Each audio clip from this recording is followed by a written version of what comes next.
നമുക്കൊരു film society തുടങ്ങണം എന്നൊക്കെ ഉള്ളത് കാലങ്ങളായിട്ട് മാഷും ടീച്ചറും ഒക്കെ നിരന്തരം ആവശ്യപ്പെടുന്ന ഒന്നാണ്. മാഷ് ഡയറക്ടർ സ്ഥാനത്തിരിക്കുന്ന സമയത്ത് പലതരത്തിൽ നമ്മൾ ഇതുമായിട്ടുള്ള പ്രവർത്തനം, പിന്നെ അതിന്റെ ഒരു രാഷ്ട്രീയത്തോട് ചേർത്ത് വെക്കാവുന്ന ഒന്നും കൂടിയാണ് ഇത് എന്നുള്ളതിൽ യാതൊരു തർക്കവുമില്ല. അപ്പൊ ഇങ്ങനെ ലോകത്തിനെ പുതുക്കി പണിയാൻ പ്രാപ്തമാവുന്ന ദൃശ്യ സംസ്കാരത്തിന്റെ അടയാളപ്പെടുത്തൽ തന്നെയാണ് സയൻസ് എന്ന് പറയുന്നത്.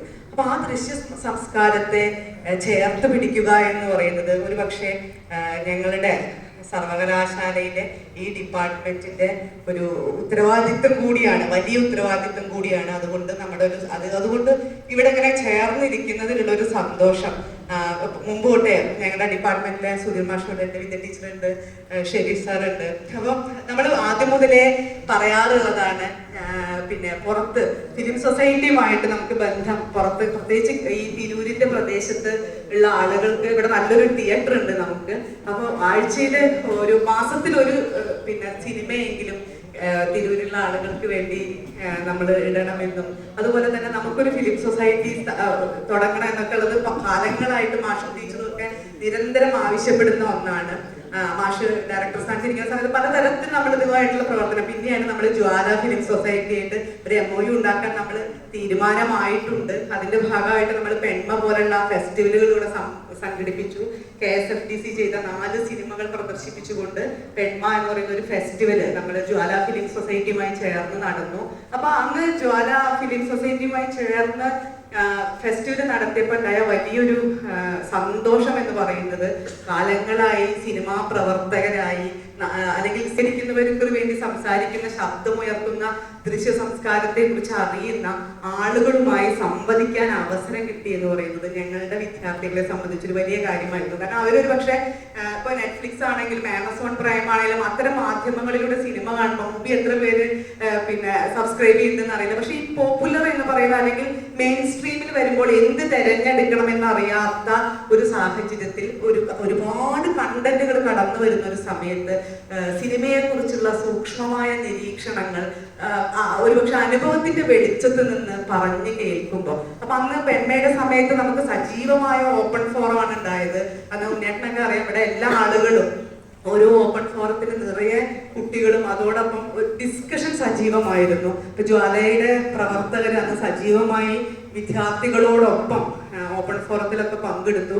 അത് നമുക്ക് തന്ന ഒരു ഊർജം കൂടിയാണ് ഇന്ന് നമ്മളിവിടെ കൂടിയിരിക്കുന്നതും. ഒരുപക്ഷെ പിന്നെ തിരൂരിന്റെ പല ഭാഗങ്ങളിൽ നിന്നും FFSI എന്ന് പറയുന്ന വലിയൊരു പ്രപഞ്ചത്തിന്റെ പല പ്രവർത്തകരെല്ലാവരും നമ്മളും നമ്മുടെ വിദ്യാർത്ഥികളും എല്ലാം കൂടിയിരിക്കുന്ന ഈ ഒരു സന്തോഷം പിന്നെ വലിയൊരു സന്തോഷം ഉണ്ടാക്കുന്ന ഒന്നാണ്. ഞാൻ അധികം നീട്ടുന്നില്ല. ഉദ്ഘാടനം ചെയ്യുന്നതിനായിട്ട് അഡ്വക്കേറ്റ് സൈനുദ്ദീൻ അവർകളെ ഞാൻ ഏറെ സ്നേഹത്തോടെ ഈ വേദിയിലേക്ക് സ്വാഗതം ചെയ്യുന്നു. നമുക്കൊക്കെ ഞാൻ പറയാതെ തന്നെ അതുകൊണ്ട് പുതിയ ചിത്രങ്ങൾ നമുക്ക് കാണാൻ കഴിയുന്നു. ഷോർട്ട് ആൻഡ് ഡോക്യുമെന്ററി രംഗത്ത് പുതിയ ചിത്രങ്ങൾ നമുക്ക് കാണാൻ കഴിയുന്നു. പുതിയ ഫിലിം മേക്കേഴ്സ് വരുന്നു. 25-30ഓളം ഫിലിം മേക്കേഴ്സുമായി ബന്ധപ്പെട്ട് വരുന്നു. ആനപ്പട്ടുവത്തിനെ പോലെയുള്ള വലിയ ഫിലിം മേക്കേഴ്സ് ഈ മേളകളിൽ പങ്കെടുക്കുന്നു.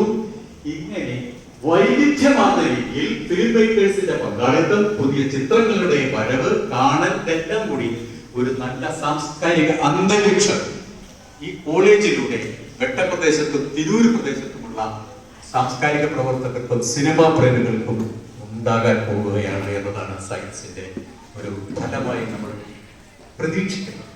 അതിനനുപാതികമായുള്ള ഒരു വർക്ക്, ഒരു പങ്കാളിത്തം, ഒരു എല്ലാം പ്രിയപ്പെട്ടവരെ നിങ്ങളുടെ ഭാഗത്ത് ഉണ്ടാകണമെന്ന് ആമുഖമായി അഭ്യർത്ഥിക്കുകയാണ്. ഞാൻ ദീർഘിപ്പിക്കില്ല. ഇന്ന് നമ്മൾ ഈ സംഘാടക സമിതിയിലേക്ക് വലിയ തരത്തിലുള്ള ആളുകളെയൊക്കെ നമ്മൾ സാദരം ക്ഷണിച്ചിട്ടുണ്ട്. അതിൽ കുറേ പേരൊക്കെ ഇവിടെ എത്തിക്കഴിഞ്ഞു, ഇനിയും എത്താനുണ്ട്. പക്ഷേ നമുക്കൊരു സമയം ഇതാണ്. ഇന്ന് ഓഫീസുള്ള ദിവസമാണ്, സർവകലാശാല പ്രവർത്തിക്കുന്ന ദിവസമാണ്, പിന്നെ പലതരം പ്രതികൂലമായ കാലാവസ്ഥ, ഇതൊക്കെ ഉണ്ടായിട്ടും നമുക്ക് നല്ല ഒരു സ്നേഹ പങ്കാളിത്തം ഇവിടെ ഉണ്ടായിട്ടുണ്ട്. അതിനാദ്യമായി നന്ദി പറയുകയാണ്. അതുകൊണ്ട് ഇന്ന് ഈ യോഗം നമ്മുടെ ഈ സംഘാടക സമിതി ഉദ്ഘാടനം ചെയ്യുന്നത് നമ്മുടെ ബഹുമാന്യനായ Tirur block panchayat president advocate സൈനുദ്ദീനാണ്. അദ്ദേഹത്തെ നിങ്ങൾക്ക് എല്ലാവർക്കും വേണ്ടി വളരെ സ്നേഹപൂർവ്വം ഈ സംഘാടക സമിതി രൂപീകരണ യോഗത്തിലേക്ക് സ്വാഗതം. യോഗത്തിൽ മുഖ്യ പ്രഭാഷണം നടത്തുന്നത് ടി.കെ. ജോസഫാണ്. ടി.കെ. ജോസഫ് ഒരുപക്ഷെ ഫിലിം സൊസൈറ്റി പ്രസ്ഥാനം, അതായത് പുതിയ ഭാവുകത്വം, സിനിമ കാണുന്നതിലും സിനിമ ഉണ്ടാക്കുന്നതിലും മലയാളികൾക്കിടയിൽ പുതിയ ഭാവുകത്വം പകർന്ന ഒരു കാലഘട്ടം ഉണ്ടായി. പരമ്പരാഗതവും മായ സിനിമ കണ്ട് ഇതാണ് സിനിമ എന്ന് തെറ്റിദ്ധരിച്ച് നടന്നിരുന്ന ഒരു പഴയ ആ കാലഘട്ടത്തെ പുതുക്കി പണിതുകൊണ്ട് ഒരു പുതിയ സിനിമാ ഭാവുകത്വം മലയാളികൾക്ക് പകർന്നത് ഇന്ത്യയുടെ നമ്മുടെ കേരളത്തിലെ ഫിലിം സൊസൈറ്റി പ്രസ്ഥാനം. ഈ ഫിലിം ഇത്തരമൊരു പരിപാടി, എനിക്ക് 4 മണിക്ക് വരെ ഒരു പരിപാടിയുണ്ട്. ഞാൻ വരാൻ തന്നെ കാരണം ശരിക്കും പറയുന്നത് നമ്മുടെ തിരുവുകാരെ സംബന്ധിച്ചിടത്തോളം ഒരു പുതിയ അനുഭവം. ആ അനുഭവത്തിൽ പങ്കാളിയാവാന്നുള്ള ഒരൊറ്റ ലക്ഷ്യത്തിലാണ് നമ്മളിവിടെ വരുന്നത്.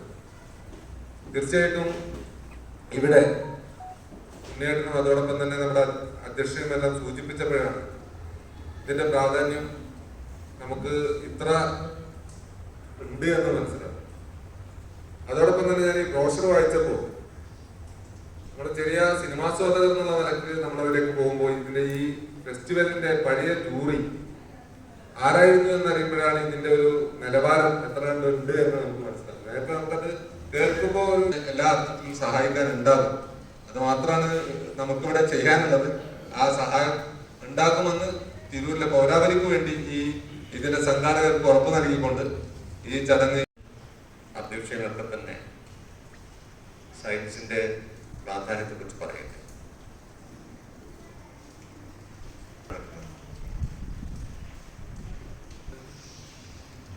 ഫെസ്റ്റിവലിന്റെ വലുപ്പത്തിന്റെ അടിസ്ഥാനത്തിൽ അതിന്റെ നിറങ്ങളുടെ വലിയ ഫെസ്റ്റിവൽ എന്ന് പറയുമ്പോൾ വലിയൊരു മേളമാണ്. അങ്ങനെ ഒരു മേള ഇവിടെ വർണ്ണപ്പൊലിമ ഇല്ല. ഗവൺമെന്റ് തന്നെ ഈ സയൻസ് നേരിട്ട് ഫണ്ട് നേരിട്ട് ഏറ്റെടുത്ത് ഗവൺമെന്റ് നിയന്ത്രണത്തിലുള്ള ഫെസ്റ്റിവലാക്കി മാറ്റാമോ? അന്ന് എന്നെ ബേബിയാണ് കണ്ടത് മിനിസ്റ്റർ. സംഘടിപ്പിക്കുന്നു short fiction, documentary, pioneering festival. ഒരു പക്ഷേ ഈ ഡിജിറ്റൽ വീഡിയോസ്, ചിത്രങ്ങൾ തുടക്കം കുറിച്ചു. അതിന്റെ മത്സരം മാത്രമല്ല, അതിന്റെ പ്രദർശനം ഇന്ത്യയിൽ ആദ്യം തുടക്കം കുറിക്കുന്നത് FFSI കേരളമാണ്. ഇന്ത്യയിലെ ദൃശ്യം എന്ന പേരിൽ. അപ്പൊ കഴിഞ്ഞ വർഷം മുതലേ നമ്മുടെ ആലോചനകളിൽ ഉള്ളതാണ് സയൻസ് ഫിലിം ഫെസ്റ്റിവൽ സർവകലാശാല ക്യാമ്പസിൽ വെച്ച് നടത്തണം എന്നുള്ളത്. ഒരുപക്ഷെ ഇങ്ങനെ ഒരു കോഴ്സ് ഈ സർവകലാശാലയിൽ വിഭാവനം ചെയ്യുന്ന കാലം തൊട്ടേ ഇങ്ങനെയുള്ള ഒരു കൗണ്ടർ കൾച്ചർ എന്നൊക്കെ പറയാവുന്ന ഒരു സിനിമ നോട്ടത്തിൽ ജനകീയ സിനിമ എന്നുള്ള നിലയിൽ നമ്മൾ ഉണ്ണേട്ടനോട് വിശദമായിട്ട് അത് പറഞ്ഞു. ജനകീയ സിനിമ എന്നുള്ള രീതിയിൽ നമ്മൾ സിനിമയുടെ കമ്പോള നിർമ്മിതിയിലുള്ള പലതരത്തിലുള്ള സ്റ്റീരിയോ ടൈപ്പുകളൊക്കെ കണ്ട് ശീലിച്ച നമുക്ക് സിനിമയെ സൂക്ഷ്മാർത്ഥത്തിൽ നോക്കാനും വിമർശനാത്മകമായി വിലയിരുത്താനും, അല്ലെങ്കിൽ ഫിലിം സ്റ്റഡീസ് ഒരുപക്ഷെ ഇവിടെ ഉണ്ടായിട്ടുള്ള കേരളത്തിൽ ഉണ്ടായിട്ടുള്ള ഫിലിം സൊസൈറ്റി മൂവ്മെന്റിന്റെ ഒക്കെ ഭാഗമായിട്ടാണ് ഇന്ന് അല്ലെങ്കിൽ മലയാള സർവകലാശാല ഉൾപ്പെടെ ഇതിപ്പോ ഒരുവിധം സർവകലാശാലകളിലൊക്കെ ഫിലിം സ്റ്റഡീസ് ഒരു പഠന വിഷയമാണ്. പുതിയ 4 വർഷ ഡിഗ്രി കോഴ്സുകൾ തുടങ്ങുമ്പോൾ ഒരുവിധം എല്ലാ ഡിസിപ്ലിനിലും ഫിലിം സ്റ്റഡീസ് ഒരു കോഴ്സ് തന്നെയായിട്ട് നമുക്ക് കാണാൻ പറ്റും. അതുപോലെ തന്നെ ഇവിടെ MA film studies plus PhD വരെയുള്ള കോഴ്സായിട്ട് ഇത് നിലനിൽക്കുന്നത് പ്രധാനമായിട്ട് ഒരു കാലത്തിൽ ഇവിടെ ഉണ്ടായിട്ടുള്ള ഫിലിം സൊസൈറ്റി പ്രവർത്തനത്തിന്റെ ഒരു ഫലമായിട്ടാണ്. ഒരുപക്ഷെ ഇങ്ങനെ ഒരു സർവകലാശാലയിൽ ഇങ്ങനെ ഒരു കോഴ്സ് രൂപപ്പെട്ടതെന്ന് അഭിമാനപൂർവ്വം നമുക്ക് പറയേണ്ടതാണ്. അത് തന്നെയാണ് FFSI നടത്തുന്ന സയൻസ് ഫിലിം ഫെസ്റ്റിവല് നമ്മുടെ സർവകലാശാലയിൽ നടത്തുന്നതിൽ ഏറ്റവും വലിയൊരു രാഷ്ട്രീയം എന്നുകൂടി ഞാൻ വിചാരിക്കുകയാണ്. ഒരുപക്ഷെ ജോൺ അബ്രഹാമിന്റെ പേരിലാണ് സയൻസ് ഫിലിം ഫെസ്റ്റിവൽ സംഘടിപ്പിക്കുന്നത്. ജോൺ അബ്രഹാം ഏത് ഭരണകൂടമാവട്ടെ, LDF ആണെങ്കിലും UDF ആണെങ്കിലും ഏത് ഭരണകൂടമാണെങ്കിലും ഭരണകൂടത്തിന് അതിൻ്റെതായ ചില നിയന്ത്രണങ്ങളുണ്ട്. അതുകൊണ്ട്